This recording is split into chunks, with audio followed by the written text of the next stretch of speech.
Hi, good morning. This is Komal Chaudhary and I welcome to all at the YouTube channel GS 365। आज का session हमारा current affairs का रहेगा, जहां हम हर रोज कवर करते हैं MCQ के फॉर्मेट में करंट अफेयर्स। तो बिना देरी करते हुए हम स्टार्ट करेंगे आज का सेशन।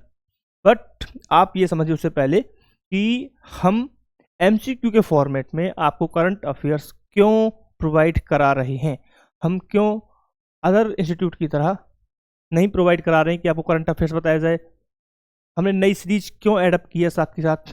हालांकि हम भी करंट अफेयर्स न्यूज पेपर हो या फिर अदर कोई वेबसाइट है वहाँ से लेकर सीधे भी बताते हैं। हमारी दो प्लेलिस्ट चलती हैं जहाँ हम न्यूज़ शेयर करते हैं आपके साथ, और एक जो विशेष फोकस के साथ हम इनिशिएट कर रहे हैं वो है MCQ के फॉर्मेट में करंट अफेयर्स का कवर करना।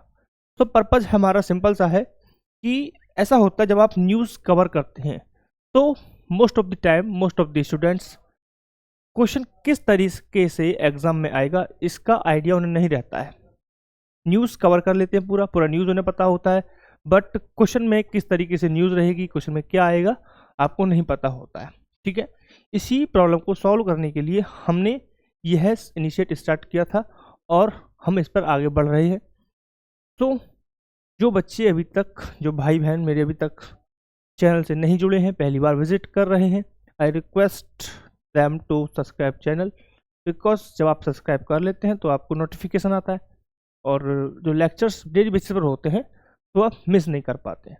उसका एक और फ़ायदा रहता है कि आप करंट अफेयर जैसा एक वास्ट सेगमेंट रहता है एग्ज़ाम का, जब आप डेली बेसिस पर करते हैं तो आप कनेक्ट कर पाते हैं खुद को लेक्चर के साथ। बट अगर आप रेगुलर किसी भी इंस्टीट्यूट से आप कर रहे हैं और आप रेगुलरिटी के साथ अटैम्प्ट नहीं कर रहे हैं लेक्चर, तो सिंपल क्या होता है, फिर आप खुद को कनेक्ट नहीं कर पाते हैं उस लेक्चर से। ठीक है, तो इन सब चीज़ों का फ़ायदा लेते हुए आप सब्सक्राइब करेंगे। दूसरा, रिवाइज आप करना चाहते हैं तो टेलीग्राम चैनल भी कर सकते हैं ज्वाइन, जहां आप PPT और PDF जो भी हम डिस्कस करते हैं पैनल पर आपके साथ शेयर किया जाता है। राइट, तो आप दोनों चीज़ें कर सकते हैं, दोनों चीज़ें बेनिफिशियल रहती हैं। तो बिना देरी करते हुए स्टार्ट करेंगे हम फर्स्ट क्वेश्चन के साथ। बहुत ही सिंपल सा और बहुत ही प्यारे प्यारे क्वेश्चन हमारे आने वाले हैं। ठीक है, तो जो हमारा सेशन थोड़ा हम समराइज करते जा रहे हैं। पहले हम 30 क्वेश्चन लाते थे, फिर हमने 25 किया, क्योंकि हम इम्पोर्टेंट जो न्यूज़ है वही कवर करेंगे। अब नंबर से ज़्यादा क्वालिटी पर फोकस किया जा रहा है। ठीक है, तो आज हम अप्रॉक्स 15 क्वेश्चन हमारे रहने वाले हैं जो हम कवर करेंगे न्यूज़ में, जो most of the important question आपके सामने हैं। ठीक है, तो बिना देरी करते हुए फर्स्ट क्वेश्चन की तरफ बढ़ेंगे। और बहुत ही अच्छा क्वेश्चन हमारा फर्स्ट क्वेश्चन है कि विश्व व्यापार संगठन, किसने बेटा, विश्व व्यापार संगठन WTO की यहाँ पे बात हो रही है, के अनुसार 2026 के लिए संशोधित वैश्विक व्यापार वृद्धि का पूर्व अनुमान क्या है। यानी कि जो विश्व व्यापार संगठन है उसने एक फोरकास्ट किया था, पूर्व अनुमान बताया था, जो क्या बता रहा है, विश्व व्यापार वृद्धि के बारे में उन्होंने एक अनुमान बताया था, एक प्रेडिक्शन किया था, उसको रिवाइज कर दिया है और घटाकर उसे कम कर दिया है। तो कितना कम कर दिया है, इससे जुड़ा हुआ हमारा क्वेश्चन है। ऑप्शन फर्स्ट हमारा है 1.8, 2.4, 0.5, 0.9। यानी कि पूरी दुनिया की वृद्धि किस रेट से, किस दर से होने वाली है, इसका प्रेडिक्शन WTO ने किया है, उसे रिवाइज कर दिया है। तो राइट ऑप्शन रहा हमारा है ऑप्शन नंबर 3। यानी कि राइट ऑप्शन हमारा है, सिंपल सा आप याद रखेंगे, अरे आजा भाई, सिंपल सा हमारा है 0.5% की वृद्धि दर का प्रेडिक्शन उन्होंने किया है। तो 0.5% इन्होंने कर दिया है, क्योंकि जो अभी टैरिफ वॉर, टैरिफ नए नए लागू किए जा रहे हैं अमेरिका के द्वारा, बहुत सारी चीज़ें की जा रही हैं। अभी यहाँ पे हम डिस्कस नहीं कर सकते, लेक्चर लेंथी हो जाएगा उन चीज़ों को लेकर।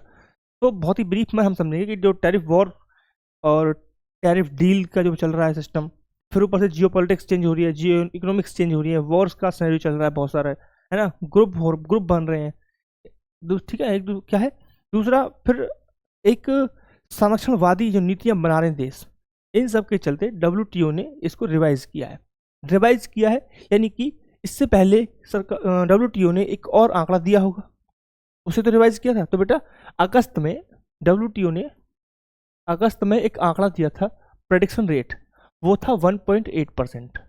यानी कि तब ये आंकड़ा दिया था अगस्त में कि 1.8% के रेट से पूरी दुनिया आगे बढ़ेगी। ठीक है, जो सिनेरियो हाल फिलहाल में हुए हैं उनकी वजह से इसे घटाकर 0.5% कर दिया है। और मेन चीज यहाँ पे है टैरिफ, जो कि यूएस के द्वारा किया जा रहा है, टैरिफ का खेल मेन कॉज यहाँ पे है। ठीक है, क्लियर पॉइंट है तो कोई दिक्कत है? तो बहुत ही सिंपल क्वेश्चन था। WTO के बारे में आप सभी जानते हैं, WTO के बारे में आप सभी जानते हैं, तो यहाँ पर बताने की जरूरत है नहीं, क्योंकि हम कई बार डिस्कस कर चुके हैं और बहुत ही बेसिक और इंपॉर्टेंट संस्थान इंस्टीट्यूशन है, तो आपको पता होना चाहिए। ठीक है, तो अब मैं थोड़ा सा फोकस होकर काम करेंगे। हम जो हम रिवाइज कर चुके हैं उन्हें हम वापस से रिवाइज नहीं करेंगे बार बार, क्योंकि टाइम जाता है। जो रेगुलर क्लास लेगा फायदा उसी को मिलेगा। ठीक है, तो हम जो चीज़ एक बार कर चुके हैं बार बार रिवाइज नहीं करेंगे। नेक्स्ट क्वेश्चन है, किस राज्य सरकार ने स्पेन के फिरा बार्सिलोना इंटरनेशनल के साथ साझेदारी की है? ठीक है साहब, तो क्वेश्चन हमारा है कि एक स्टेट गवर्नमेंट है भारत की, उसने स्पेन का एक इंस्टीट्यूशन है फिरा बार्सिलोना इंटरनेशनल के साथ एक साझेदारी की है, MOU साइन किया है, उससे रिलेटेड ये क्वेश्चन है। और किस सरकार ने यह साइन किया है? तो ऑप्शन हमारा है महाराष्ट्र, उत्तर प्रदेश, केरल और कर्नाटक। राइट ऑप्शन क्या है आप मुझे बताएंगे कमेंट सेक्शन, तक हम डिस्कस करते हैं अपना क्वेश्चन।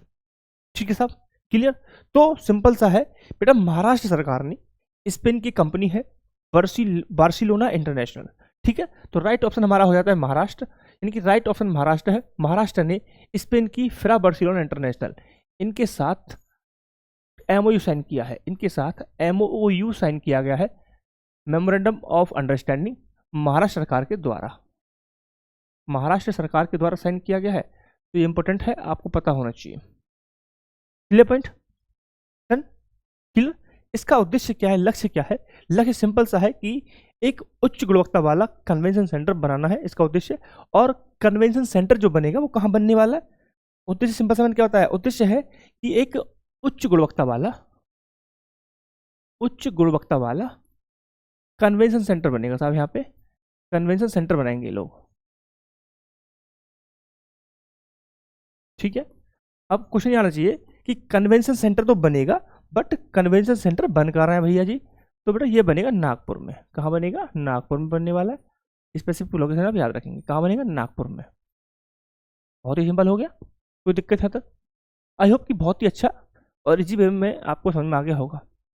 ठीक है, तो ऑफिशियली मुख्यमंत्री जी ने साइन कर दिए, हस्ताक्षर कर दिए हैं, MOU साइन हो गया है। सिंपल सा मुझे बता दीजिए कि महाराष्ट्र के चीफ मिनिस्टर कौन है? आप मुझे बताएंगे कमेंट सेक्शन में। मतलब इजी है, इससे इजी चीज़ मैं पूछ नहीं सकता आपसे कमेंट सेक्शन में। अगर आपको नहीं पता है तो आपको गौर करने की जरूरत है, अपनी तैयारी को दोबारा से चेक करने की जरूरत है। आपको जरूरत है कि आप अपने एग्जाम में नहीं बैठे तो बेटर है। ठीक है, टाइम और पैसा दोनों वेस्ट करके आएंगे आप। I deeply recommend. बढ़ेंगे हम नेक्स्ट क्वेश्चन की तरफ। नेक्स्ट क्वेश्चन हमारा रहा, एम्स नई दिल्ली। कहाँ की बात हो रही है? एम्स नई दिल्ली की बात हो रही है। देश का पहला रोबोटिक प्रत्यारोपण किया गया है। ठीक है बेटा, तो एम्स में अभी एक रोबोटिक प्रत्यारोपण किया गया, रोबोटिक सर्जरी की गई है। किसकी की गई है? हमारे ऑप्शन है यकृत, हृदय, अग्नाशय और किडनी। ठीक है सर, ऑप्शन आपके सामने है, यकृत, हृदय, अग्नाशय, ठीक है, और किडनी का यहाँ पे ऑपरेशन सर्जरी हुई है। और यह पहला, ठीक है, पहला रोबोटिक सर्जरी बेटा, पहला रोबोटिक सर्जरी है। और यहाँ बात हो रही है नई दिल्ली एम्स की, पहली रोबोटिक सर्जरी है, नई दिल्ली एम्स की बात हो रही है। ठीक है, तो किसका प्रत्यारोपण किया गया, किसकी सर्जरी हुई है? तो राइट ऑप्शन हमारा है किडनी। यहाँ पे राइट ऑप्शन हमारा है किडनी। तो बेटा किसका हुआ है रोबोटिक सर्जरी? किडनी का हुआ है। डन? कोई दिक्कत परेशानी कोई? तो पहली बार यह हुआ है किडनी का ऑपरेशन रोबोटिक मेथड से। ठीक है, क्लियर? हालांकि इससे जुड़ी हुई पहली सर्जरी इस महीने की 3 तारीख को हो चुकी थी, तो इसमें कोई दिक्कत है नहीं। तब से अब तक 5 रोबोटिक सर्जरी हो चुकी हैं। This is the achievement regarding when we talk about that robotic surgery, this is the achievement. So 3 तारीख को फर्स्ट हुई थी, 3 तारीख को हुई है, ऐसे लिख रहे हैं हम, लिखेंगे 3 अक्टूबर, 3 अक्टूबर को पहली हुई थी। तो अब याद रख, अगर क्वेश्चन आ जाए तो सिंपल सा आप याद रख सकते हैं, पहली सर्जरी 3 तारीख को हुई थी, 3 अक्टूबर को हुई थी। अभी तक ओवरऑल 5 सर्जरी यहाँ पे हो चुकी हैं। तो this is the achievement when we talk about the robotic surgery regarding kidney. Okay, so clear point यहाँ तक, कोई दिक्कत परेशानी? डन। चलिए बढ़ेंगे नेक्स्ट क्वेश्चन की तरफ। नेक्स्ट क्वेश्चन हमारा है, निम्नलिखित में से किसने शैक्षणिक वर्ष 2025-26 के लिए SPARK स्पार्क 4.0 लॉन्च किया है? स्पार्क 4.0 लॉन्च किया है, SPARK स्पार्क किसने लॉन्च किया है? राइट ऑप्शन हमारे सामने है CSIR। लिख देता हूँ बेटा, क्योंकि इंग्लिश में लिखा होता है तो हिंदी में लिखा होता है ना, तो समझ में नहीं आता सही से।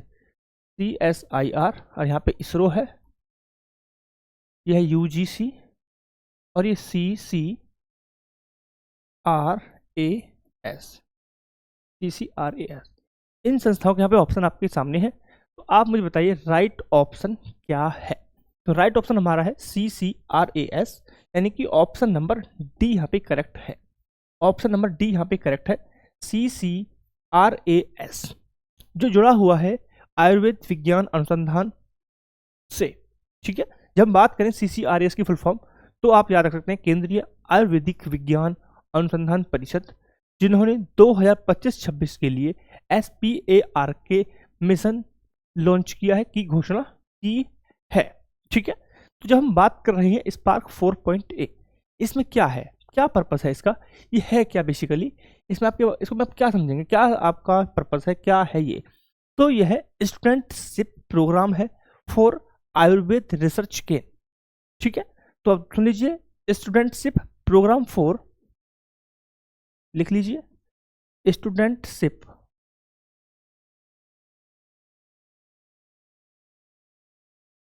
स्टूडेंटशिप प्रोग्राम फॉर आयुर्वेद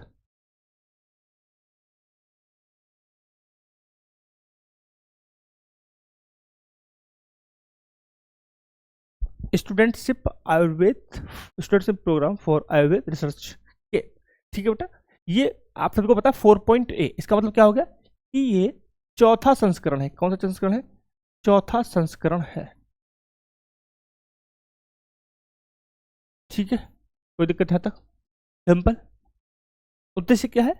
तो इसका सिंपल सा उद्देश्य है कि इनकी शिक्षा प्रारंभिक चरण में ही उनकी जिज्ञासा जगे, शोध हो, कौशल का विकास करना, इन सब चीज को उद्देश्य के साथ इसे लॉन्च किया गया था। और इस कार्यक्रम के लिए 300 BAMS छात्रों को चुना गया था इसमें पार्टिसिपेट करने के लिए, इसके लिए। ठीक है साहब, क्लियर पॉइंट, कोई दिक्कत जी? तो बेटा राइट ऑप्शन हमारा है option number D, spark studentship program है फॉर द आयुर्वेद रिसर्च के लिए, चौथा संस्करण है, और इस संस्करण में 300 BAMS छात्रों को नियुक्त किया गया है, चयन किया गया है इसके लिए। ठीक है, कोई दिक्कत? चलिए आगे आते हैं, बढ़ेंगे हम नेक्स्ट क्वेश्चन की तरफ। बहुत ही प्यारा सा क्वेश्चन है कि 2025 का नोबेल शांति पुरस्कार किस देश की मारिया कोरिना मचाडो ने जीता? तो सबसे पहले तो बेटा आपको पता होना चाहिए कि नोबेल शांति जो है हमारा पुरस्कार वो किसे मिला है? तो मारिया कोरिना मचाडो को मिला है। मारिया कोरिना मचाडो को यह पुरस्कार मिला है, सिंपल। ठीक है साहब, क्लियर पॉइंट। दूसरा पॉइंट, यह किस देश की है? बताया कोई मेरे को किस देश की है? तो यह वेनेजुएला से बिलोंग करती है। किससे करेंगे बेटा? वेनेजुएला से बिलोंग करती हैं। ठीक है, वेनेजुएला से। मतलब इस शांति पुरस्कार के लिए तो युद्ध हो गए, पता नहीं क्या क्या हो गया, दुनिया इधर की उधर हो गई, जिन्होंने उम्मीद की थी उनको ही नहीं मिला, है ना। लोगों ने पता नहीं क्या से क्या कर दिया, है ना। हमने वो वाला सीन है, कैसे कहते हैं, पत्थर से जिनको बनाया सनम खुदा हो गए देखते देखते वाला सीन हो गया। ठीक है, तो समझ आइए मैं किस चाचा की बात कर रहा हूँ, जिन्होंने पता नहीं क्या क्या कर दिया, नोबेल पुरस्कार के चक्कर में भारत के साथ अपने रिश्तों की आग लगा दी। ठीक है, लेकिन बात करते हैं हम अपने जो हमारा क्वेश्चन है उससे बात करेंगे। तो बेटा राइट ऑप्शन हमारा है वेनेजुएला। ठीक है, राइट ऑप्शन हमारा है वेनेजुएला। इन्हें शांति पुरस्कार दिया क्यों गया है? ऐसा उन्होंने क्या कर दिया जो हमारे चचा नहीं कर पाए, है ना भाई। हमारे चचा जी का कहना था कि हम 2 न्यूक्लियर पावर्स को वॉर में इन्वॉल्व होने से बचा लिया, है ना, और ये उन्होंने मेंशन किया 17-18 बार, है ना। तो चचा जी पता नहीं क्या क्या कर गए, बट नहीं मिला। कोई नहीं, निराश नहीं हुई, आगे प्रयास करते रहिए, कोशिश करने वालों की हार नहीं होती। आगे बढ़ते हैं, वेनेजुएला में इन्होंने क्या किया है, इन्हें मिला है कि वेनेजुएला में इन्होंने लोकतंत्र को स्थापित किया है। लोकतंत्र को स्थापित करने में इन्होंने महत्वपूर्ण योगदान दिया है और इन्हीं कार्यों के लिए इन्हें मिला है शांति नोबेल पुरस्कार। ठीक है, तो मारिया कोरिना मचाडो यह वेनेजुएला में विपक्षी नेता थी जिन्होंने लोकतंत्र के अधिकार को बढ़ावा दिया। वेनेजुएला में लोकतंत्र को स्थापित करने के लिए उन्होंने स्ट्रगल किए, संघर्ष किया, उनके लिए इन्हें सम्मानित किया गया है। ठीक है, इनके बारे में फैक्ट है, इनके लिए इन्हें आयरन लेडी के नाम से भी जाना जाता है। इन्हें वेनेजुएला में आयरन लेडी के नाम से जाना जाता है, आप ये याद रख सकते हैं, आयरन लेडी के नाम से जाना जाता है। ठीक है, यहाँ मुझे एक फैक्ट याद आ गया कि भारत में एक आयरन मैन है, लौह पुरुष। ठीक है, आयरन मैन थे तो वही समझ लेना, वही वाले आयरन मैन नहीं, हम लौह पुरुष की बात कर रहे हैं। बताइए जरा कौन है, कमेंट सेक्शन आपके लिए खुला है, बताइए किसको कहा जाता है ना। ठीक है, क्लियर, चलो बढ़ते हैं आगे, नेक्स्ट चलेंगे नेक्स्ट क्वेश्चन की तरफ। ये हमारा नेक्स्ट क्वेश्चन, केंद्रीय स्वास्थ्य मंत्रालय ने भारत का पहला मानसिक स्वास्थ्य राजदूत किसे नियुक्त किया है? मानसिक स्वास्थ्य राजदूत, ठीक है साहब, यानी कि समझने की बात है, मानसिक स्वास्थ्य राजदूत किसे नियुक्त किया है? ऑप्शन हमारे हैं प्रियंका चोपड़ा, आलिया भट्ट, दीपिका पादुकोण, विद्या बालन। ठीक है, तो समझिए, देखिए दुर्भाग्य, अच्छा भाग्य इतना है कि मानसिक स्वास्थ्य के लिए कोई और अच्छा एग्जाम्पल भी हो सकता था, यहाँ पे कोई अच्छा राजदूत किसी और को हम नियुक्त कर सकते थे, बट कोई नहीं, हमें अपने जी के लिए पढ़ना है भाई। तो प्रियंका चोपड़ा, आलिया भट्ट, दीपिका पादुकोण एंड लास्ट हमारा ऑप्शन है विद्या बालन। तो बड़ा करेक्ट ऑप्शन हमारा है यहाँ पे दीपिका पादुकोण। कौन है जी? दीपिका पादुकोण को नियुक्त किया है हमारे मानसिकता स्वास्थ्य मानसिक राजदूत के रूप में। ठीक है, ये पॉइंट यहाँ तक। मुझे बताइए कि अंतर्राष्ट्रीय स्वास्थ्य दिवस कब मनाया था? अंतर्राष्ट्रीय विश्व मानसिक स्वास्थ्य दिवस, लिखता हूं, विश्व मानसिक स्वास्थ्य दिवस कब मनाते हैं हम? बताइए कब मनाते हैं, थोड़ा सा बताइए, थोड़ा गौर कीजिए। तो तक हम बात करते हैं, इन्हें किसके द्वारा नियुक्त किया गया है? केंद्रीय स्वास्थ्य एवं परिवार कल्याण मंत्रालय के द्वारा इन्हें नियुक्त किया गया है। केंद्रीय परिवार एवं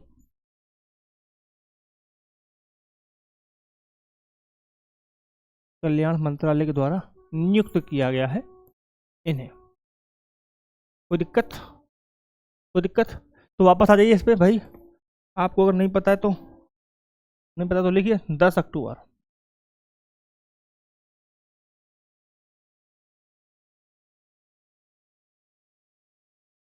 is the right answer for this.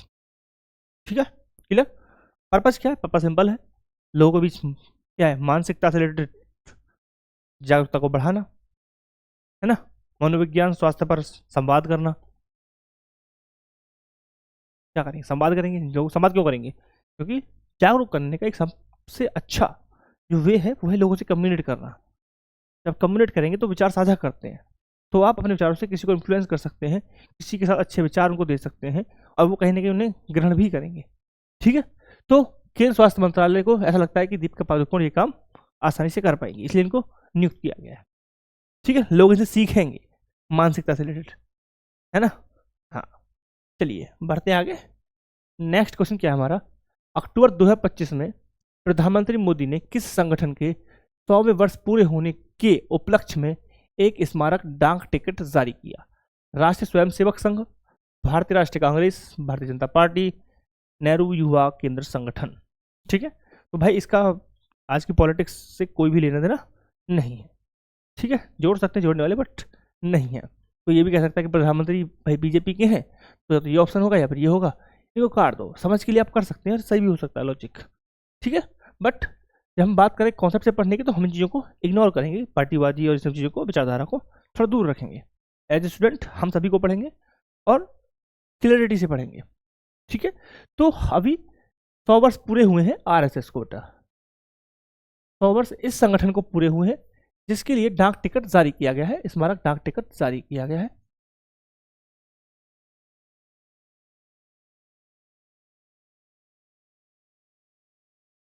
ठीक है, डाक टिकट जारी किया गया। Clear point. और डाक टिकट जारी कहाँ पे हुआ है? ये इवेंट जो हुआ है नई दिल्ली में हुआ है। तो इवेंट हुआ है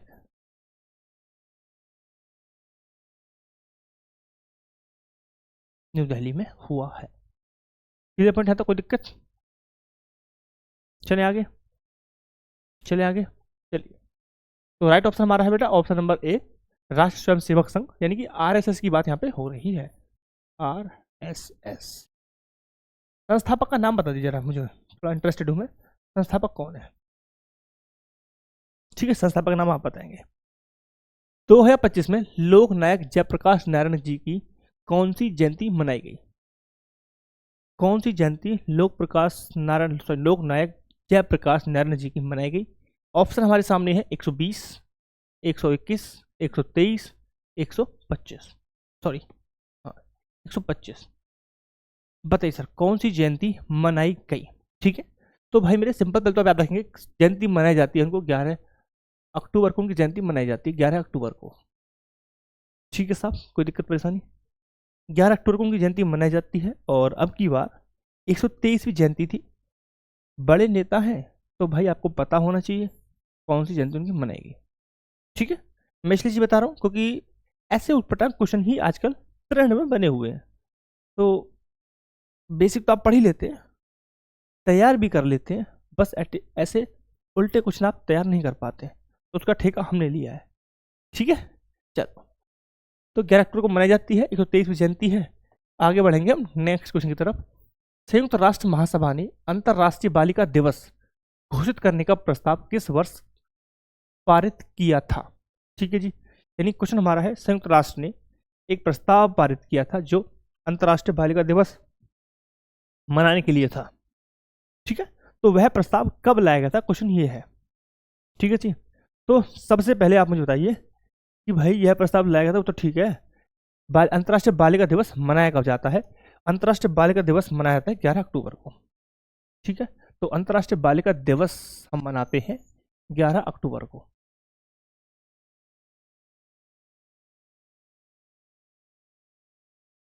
ग्यारह अक्टूबर को हम मनाते हैं, 2025 में मनाया था। और इसकी थीम है मैं जो लड़की हूँ, मैं जो बदलाव लाती हूँ, संकट की अग्रिम मोर्चे पर लड़कियां। थोड़ा लेंदी सा है, दोबारा सुन लीजिए। मैं जो लड़की हूँ, मैं जो बदलाव लाती हूँ, मैं संकट की अग्रिम मोर्चे पर लड़कियां। ठीक है,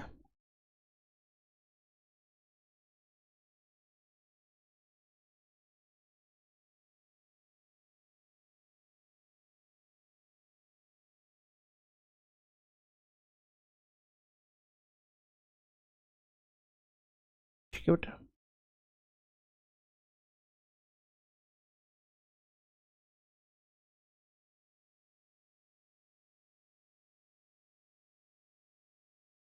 ये थीम है 2025 के इवेंट की।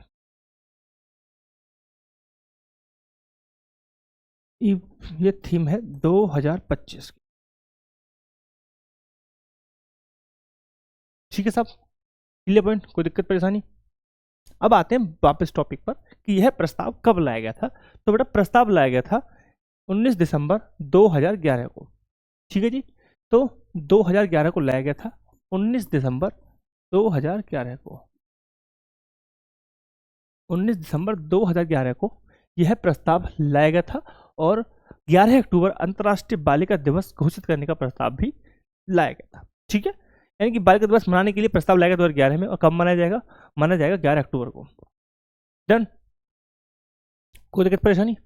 चले, किसके द्वारा लाया गया था बेटा? याद रखेंगे संयुक्त राष्ट्र महासभा के द्वारा। तो किसके द्वारा? यूएन के द्वारा, यूएन के द्वारा। कोई दिक्कत यहाँ तक? चलें आगे, चलिए, चलिए जी आगे। हमारा नेक्स्ट क्वेश्चन है, प्रधानमंत्री मोदी ने प्रधानमंत्री जन धन कृषि योजना का शुभारंभ किया। यह योजना कम कृषि उत्पादकता वाले कितने जिलों पर केंद्रित है? ऑप्शन हमारे 50, 100, 150, 200। बताइए जी, ऑप्शन हमारे हैं 50, 100, 150, 200। ठीक है जी, क्लियर पॉइंट यहाँ तक। यह जो इवेंट है हो रहा है, कहाँ पे हो रहा है? यह इवेंट कहाँ पे हो रहा है? नई दिल्ली में हो रहा है। तो सिंपल सा है, नई दिल्ली में ये इवेंट हो रहा है। यह इवेंट कहाँ पे हो रहा है? नई दिल्ली में हो रहा है जी। और बताइए क्या कर सकते हैं? इस इवेंट के माध्यम से कृषि योजना, दलहन आत्मनिर्भरता मिशन, इन सबका शुभारंभ किया गया। ठीक है, क्लियर पॉइंट। आप सभी को पता होगा कि भारत पहले से ही गेहूं और चावल के मामले में सेल्फ रिलायंट है, यानी कि आत्मनिर्भर है। ठीक है, और अब लक्ष्य रखा गया है दलहन मिशन के अंतर्गत कि भारत दालों के मामले में भी आत्मनिर्भर बने। इसी लक्ष्य के साथ दलहन मिशन तथा कृषि योजना जैसे मिशन लाए गए हैं। ठीक है, दलहन मिशन को हम डिटेल में कर चुके हैं, क्या लक्ष्य है, क्या क्या है। मैं फिर से कह रहा हूँ, फायदा नहीं मिलेगा जो रेगुलर क्लासेस लेंगे, otherwise you have to face your conflict, no problem at all. ठीक है, तो बात करते हैं प्रधानमंत्री जन धन कृषि योजना। इसके लिए कम उत्पादकता वाले 100 राज्यों के लिए 100 राज्यों के लिए किया जाएगा। ठीक है जी, तो करेक्ट ऑप्शन हमारा है 100 राज्य। तो भाई मेरे 100 राज्य पर एक केंद्रित पूरा जो हमारा योजना है वो रहेगा। क्लियर? यहाँ तक इवेंट नई दिल्ली में हो रहा है। So thank you very much for the watching this video. I hope you are doing well and you will be definitely get success in your mission if you are working hard. But if you are not doing that kind of work which is required regarding your exam, so it is not good for you and for your betterment. So thank you very much for the watching this video again and do the work hard. Thank you.